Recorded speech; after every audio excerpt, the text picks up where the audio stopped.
Good evening દોસ્તો, ફરીથી આવી ગયો છું હું નિમેશ આત્મારામ પટેલ, ગુંજ સત્યની જનતા પાર્ટી રાષ્ટ્રીય અધ્યક્ષ. કોઈની લીટી ટૂંકી કરીને મારી લીટી વધારવાનો આ મારો કોઈ પ્રયત્ન નથી. આ વિડીયો બનાવીને ફક્ત એટલું કહી રહ્યો છું, 2 દિવસથી ચાલતો આ રાજકીય ડ્રામા જે ખરેખર ચર્ચાનો વિષય બની ગયો છે. સાંભળી રહ્યો છું, લોકતંત્રની હત્યા થઈ રહી છે. અમારો વિડીયો ગુજરાતનું ગૌરવ એવા શ્રી નરેન્દ્ર મોદી સાહેબ તથા શ્રી અમિતભાઈ શાહ સાહેબને જરૂરથી પહોંચાડજો. 9 વર્ષની અંદર રાજનીતિને મેં ઘણી નજીકથી જોયેલી છે. કદાચ મારો વિડીયો પૂરો સાંભળ્યા પછી તમે મારી વાતે ખરેખર સંમત હશો. જે હું ખુલાસો કરવા જઈ રહ્યો છું, કદાચ દિલ્હી બેસેલા 2 ગર્વીય કર્મયોગીને કદાચ ખ્યાલ નહીં હોય અને એમની લીગલ ટીમે એમને ઇન્ફોર્મ પણ કરેલું નહીં હોય કે આજે નહીં, આવતા સમયની અંદર જો હું હાલ નહીં કહું અને લોકોને ખબર પડશે કે આવું થયું હતું, એમ લીગલ ટીમે જણાવવું જોઈએ કે ખરેખર આપણામાં પણ આ ભૂલ છે જે જોવી જોઈએ આપણે. એટલે બંને કર્મયોગીઓ સુધી મારો વિડીયો પહોંચાડજો. હવે વાત કરીએ સુરતની લોકસભા હાઈ પ્રોફાઇલ સીટની, જેમાં ચંદ્રકાંત ઈશ્વરલાલ દલાલ સાહેબ નામના કોઈ વ્યક્તિએ ફોર્મ ભરેલું હતું. જે ફોર્મની અંદર ખરેખર એવી ભૂલ છે અને હું માનું છું આ ભૂલ જ છે. અને જો તમને પણ લાગે આ ભૂલ છે તો જરૂરથી વિડીયો મેક્સિમમ શેર કરજો અને ઉદાહરણ સાથે સમજાવીશું. અને ઉદાહરણ પ્રથમ કહીશ તમને. એમ ઉદાહરણ એવું હું આપી શકું છું, કોઈ પણ જમીન તમે નોટરી બાના ખાતેથી ખરીદેલી છે, એની અંદર એની મુદત ઉદાહરણ તરીકે 6 મહિના પેરા નંબર 100 લખેલી છે અને સમય વીતી ગયો છે એમ સમજી લખી આપનાર બેસી રહ્યો છે. ટાઈમ જતાં જોવામાં આવે છે બાનાખતનો ઉપયોગ થઈ ગયો, પ્રોપર્ટી વેચાઈ ગઈ અને દાવો કરવામાં આવ્યો. દાવો કરતાં કોર્ટમાં રજૂ કરવામાં આવ્યું. તે ડોક્યુમેન્ટની અંદર મુદત 9 મહિના લખવામાં આવેલી હતી, જે 6ની જગ્યાએ 9 કરીને ડોક્યુમેન્ટ રજૂ કરવામાં આવ્યું હતું. 6ની જગ્યાએ 9 કર્યું એટલે સિગ્નેચર કરવામાં આવેલી હતી.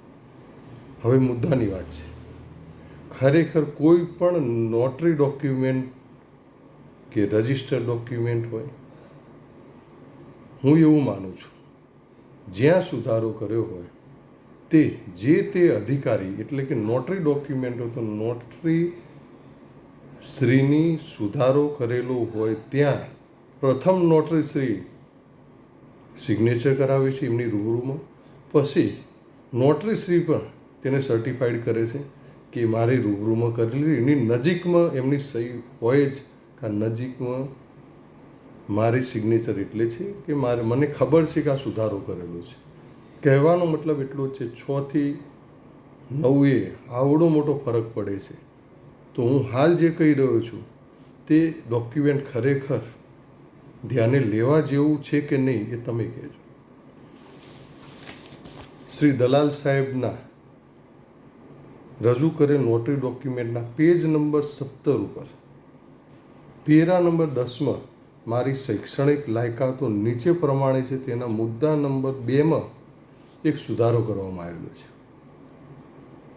અને સુધારો ચેકીને પેનથી સુધારો કર્યો છે. અને હું માનું છું ત્યાં સુધી સુધારો કરેલો જે સહી છે તે દલાલ સાહેબની જ છે. અને એ સહીની જોડે હું એવું માનું છું નોટરી સાહેબની સિગ્નેચર હોવી જ જોઈએ. કોઈ બી ડોક્યુમેન્ટની અંદર સુધારો થાય તો મારી જાણમાં છે ત્યાં સુધી નોટરીસીએ સુધારો કરેલો હોય ત્યાં જે તે સોગંદનામું કે નોટરી કરનારની સહી કર્યા પછી પોતે એ સહીનું વેરિફિકેશન સિગ્નેચર તથા સિક્કા સાથે કરવાવાળા બી લોયરો છે કે અમારી રૂબરૂની અંદર આ સુધારો કરેલો છે. ખરેખર હું એવું માનું છું આરોશ્રી સમક્ષ આ સોગંદનામું ગયું હોય અને આ વસ્તુ ખરેખર ધ્યાને લેવામાં આવી હોય તો આ ફોર્મ પણ રદ જ ગણવું પડે. હું એવું માનું છું ધ્યાને આવ્યું હોય તો આરોશ્રી તુરત જ એમને નોટિસ આપે અને બીજું સોગંદનામું બનાવી લાવજો એવું એમને જણાવે છે. આ હું જાણું છું. પરંતુ આરઓ સાહેબના ધ્યાનમાં આવ્યું નહીં. ફોર્મ પાસ થઈ ગયું. રાજકીય ડ્રામા થયો. અને આ વિડીયો બનાવવાનું મકસદ ફક્ત એટલું છે કે લીગલ ટીમને હું અરજ કરી રહ્યો છું લોકતંત્રનું છરેઆમ હું માનું છું ત્યાં સુધી લોકોના શબ્દો છે હણાઈ રહી છે. આત્મા હણાઈ રહ્યો છે સમજી લેજો લોકતંત્રનો એવું હું માની રહ્યો છું. અને આ સત્ય છે. કદાચ ગુજરાતનું ગૌરવ એવા બંને શ્રી નરેન્દ્રભાઈ મોદી સાહેબ તથા શ્રી અમિતભાઈ શાહ સાહેબને આ વસ્તુની જાણ નહીં હોય. એમના વિશ્વાસનો દુરુપયોગ ના કરશો. એમને તો ફક્ત સામેવાળાનું જોયું છે આપણી ભૂલ આપણે બતાવવી જોઈએ.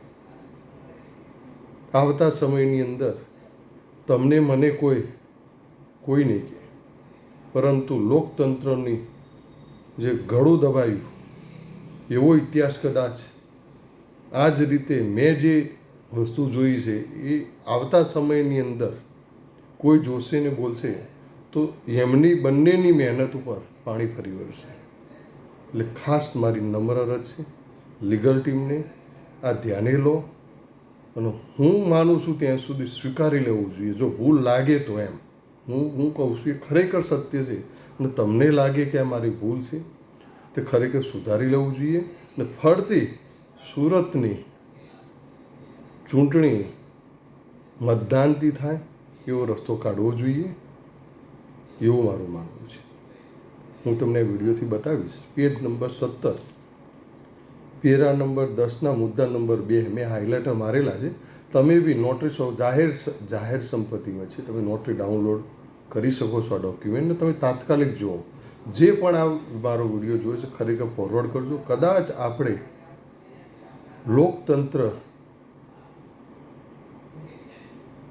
ખરેખર હણાઈ રહ્યું છે એવું માનીએ છીએ અને મારો મુદ્દો સાચો લાગે છે તો ખરેખર આ વિડીયો મારો શેર કરજો.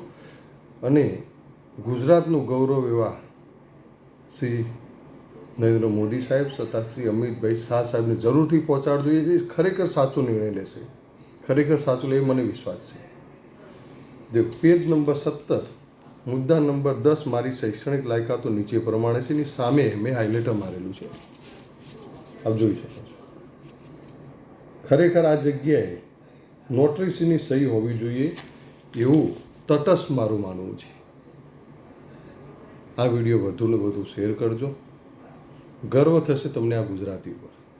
આ વિડીયો બનાવવાનું ફક્ત કારણ એ જ છે આ કલંક આજે નહીં આપણી પેઢીઓને ટીલ્લો ના લગાડી જાય, કાળો ટીલ્લો ના લગાડી જાય. અને આ સત્ય છે. હું માનું છું ત્યાં સુધી મેં જે પુરાવા સાથે કીધેલું છે એ ખરેખર સત્ય છે. વધુ શેર કરજો. જય હિન્દ. અસ્તુ.